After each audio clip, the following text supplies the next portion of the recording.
Where are you from, Cade?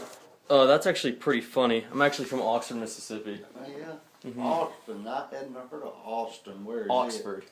Oxford. Oxford. Mm-hmm. Oh, the town up the road. Yeah, that no one likes. Yeah.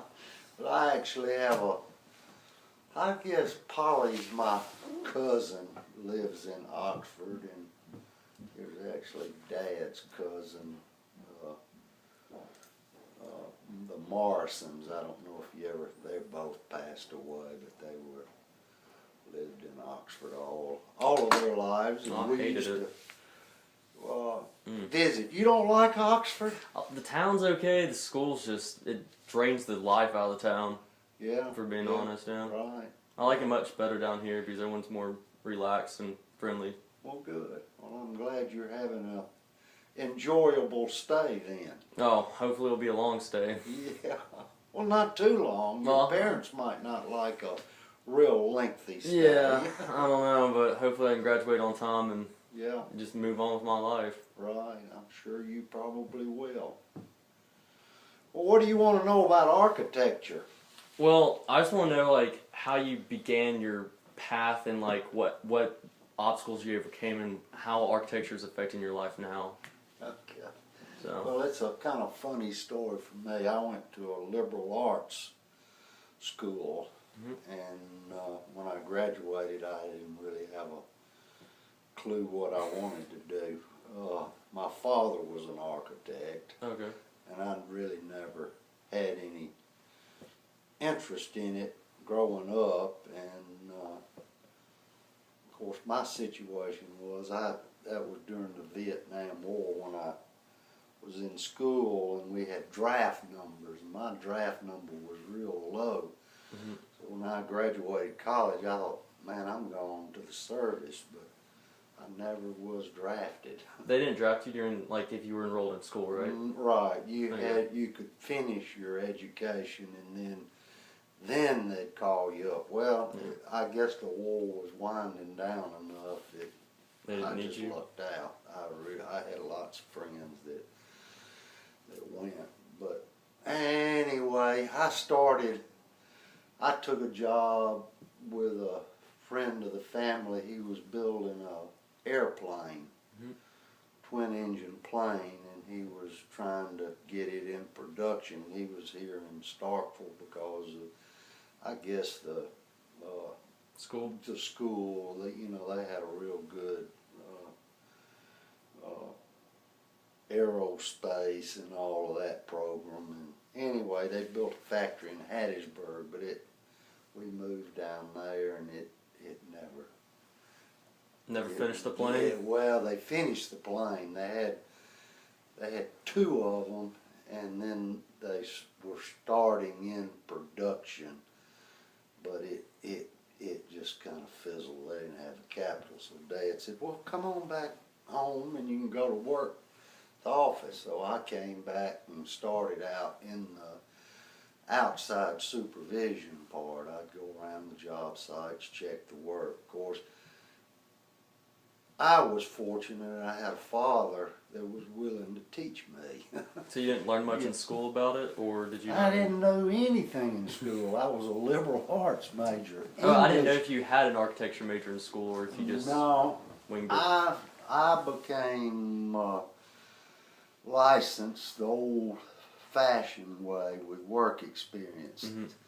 There was one other guy, and I sat for the exam. We were the last two in Mississippi that were able to get our license through work experience. So I worked 10 years, kept a record of all my work experience, and then was allowed to sit for the exam. So I never had any formal training in architecture. I guess you lucked out then. I guess we were and I never knew about whether that guy passed or not. You know, we went out for a drink after that last exam. That's the last we had as a glass of wine together, and then that was the last time I ever I should have kept up with the guy, but I never did. So, you know, I came at it different way. And it used to be people did that, you know, with work experience, and then,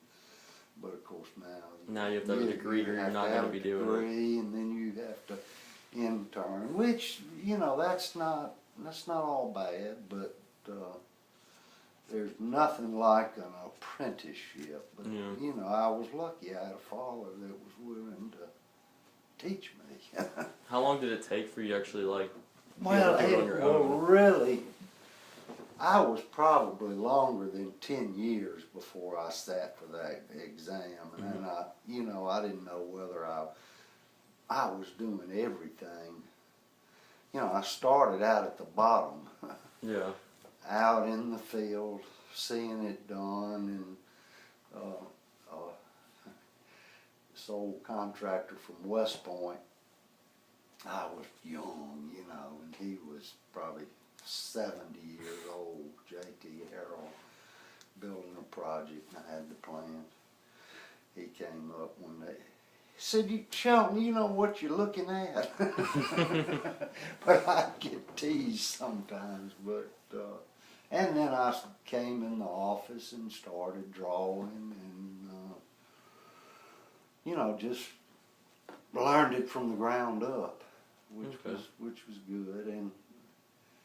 And the thing I didn't give it much thought about whether I wanted to ever be a licensed architect. I was always doing other things. I had an interest in real estate. My father had timberland, and I got interested in that, and that's kind of what I like about this profession. It expands. In my particular situation is being self-employed. Okay. You know, I can set my day up however I want to. Oh yeah, definitely. But architecture it's a lot of work. If I chose to do other things, I still had to put the 10 to 15 hours a day in to keep the business running. We're very small. When Dad was back in business and at the height of his thing, he would have 13 to 15 people working for him. Jeez.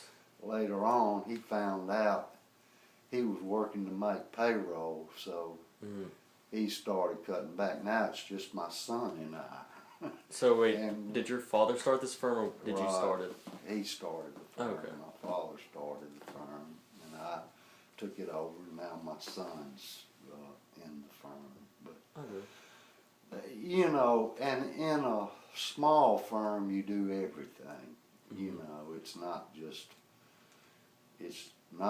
architecture. You're managing a business. You know, and I didn't have a business degree, but I've learned, you know, how to manage a business. That you wait to the end of the year to see if there's any money left, and if there is, you pay yourself. Otherwise, you go on to the next year. So it's kind of totally different from me, because I've been able to, and that's because of my father again, giving me elbow room, you know, to let me do the things I wanted to do. And I don't always, it's just up until the last few years that I didn't have to do architecture every day if I didn't want to. But, you know, you can,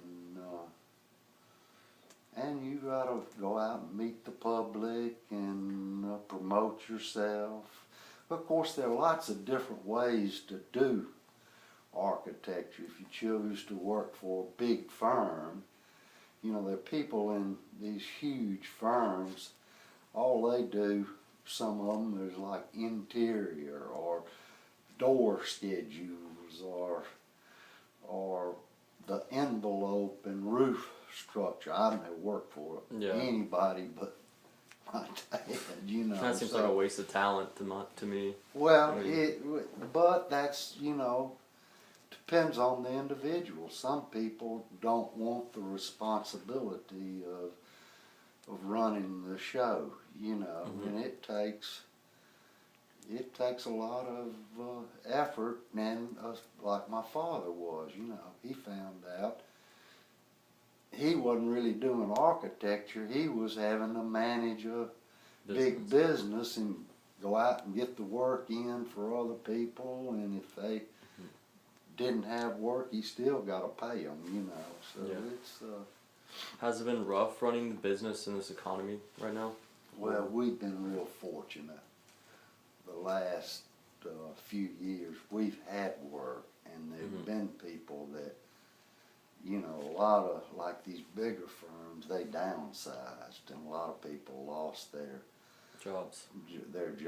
Well, we had a few more people working for us, but we didn't have to let anybody go. They chose to go somewhere else, you know. But we didn't